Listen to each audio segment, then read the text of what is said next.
कि कांग्रेस अब जो है हस्ताक्षर अभियान चलाने जा रही है और इसी के तहत वो अपनी बातों को सामने भी रखेगी। बहुत शुक्रिया संदीप जी आपका हमारे साथ जुड़ने के लिए। आगे बढ़ते हैं क्योंकि बिहार में प्रतियोगी परीक्षाओं को लेकर सरकार बिल्कुल अलर्ट है।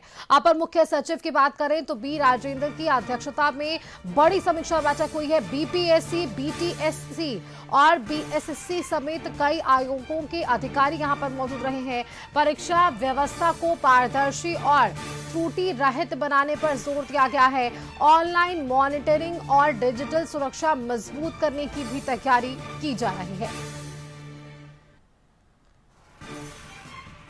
तो बिहार में प्रतियोगी परीक्षाओं को लेकर यह अलर्ट मोड पर सरकार नजर आ रही है क्योंकि अपर मुख्य सचिव हैं बी राजेंद्र, जिनकी अध्यक्षता में एक बड़ी समीक्षा बैठक हुई है।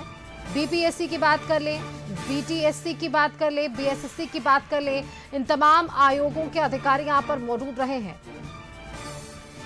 इस खबर पर अधिक जानकारी के साथ chief correspondent Sanjay phone line पर है। संजय, देखिए प्रतियोगी परीक्षाओं को लेकर जिस तरह से अभी माहौल फिलहाल पूरे देश भर में बना हुआ है, अब बिहार में इसकी स्थिति बिगड़े ना, बिहार में स्थिति को संभाला जा सके या इस पर कुछ विशेष किया जा सके, इससे लेकर पिछले दिनों बड़ी समीक्षा बैठक की बातें कही गई और अब ऐसे में बिल्कुल स्पष्ट नजर आ रहा है कि त्रुटि रहित परीक्षा को लेकर एक्शन मोड में सरकार है और अलर्ट जरूर है।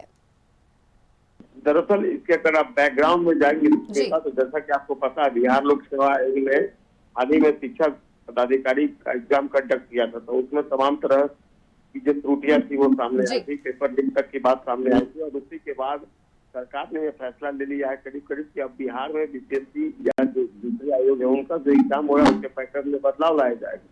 तो इसी को लेकर एक महत्वपूर्ण बैठक सोमवार की शाम ऑर्गेनाइज की गई थी और बी राजेंद्र सामान्य प्रशासन विभाग के अपर मुख्य सचिव हैं, उन्हीं की अध्यक्षता में एक अहम समीक्षा बैठक आयोजित की गई। इस बैठक में बिहार लोक सेवा आयोग, बीपीएससी, बिहार तकनीकी सेवा आयोग, बीपीएससी, बिहार कर्मचारी चयन आयोग, बीएसएससी समेत कई नियुक्ति और चयन आयोगों के अध्यक्ष, सचिव और सदस्य सभी इस बैठक में शामिल थे। बैठक का मुख्य उद्देश्य राज्य की परीक्षा प्रणाली को अधिक ट्रांसपेरेंसी, सुरक्षित और त्रुटि रहित बनाना था।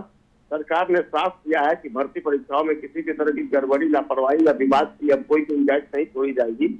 इसके लिए तकनीकी आधारित निगरानी व्यवस्था को मजबूत करने पर विशेष जोर दिया जाएगा। बैठक में ऑनलाइन मॉनिटरिंग, डिजिटल सुरक्षा, परीक्षा प्रबंधन और समयबद्ध परीक्षा कैलेंडर को लेकर विस्तार से चर्चा की गई। अधिकारियों ने माना कि आधुनिक तकनीक के बेहतर इस्तेमाल से पेपर लीक, फर्जीवाड़ा और अन्य मुद्दाओं को काफी हद तक रोका जा सकता है। आयोगों ने भी अपने अनुभव और सुझाव सरकार के सामने रखे हैं। अपर मुख्य सचिव बी राजेंद्र ने सभी आयोगों को स्पष्ट निर्देश दिया है कि परीक्षा संचालन में उच्चतम स्तर की पारदर्शिता सुनिश्चित की जाए। साथ ही प्रशासनिक और तकनीकी तंत्र को और मजबूत बनाने को उन्होंने कहा है ताकि परीक्षाएं बिना किसी विवाद के संपन्न कराई जा सके। सरकार भर्ती परीक्षाओं को अधिक विश्वसनीय और समयबद्ध बनाने की दिशा में तेजी से काम कर रही है।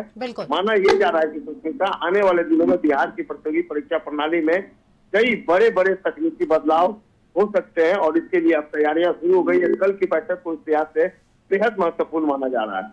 बिल्कुल बिल्कुल संजय जी, बहुत शुक्रिया संजय आपका हमारे साथ जुड़ने के लिए।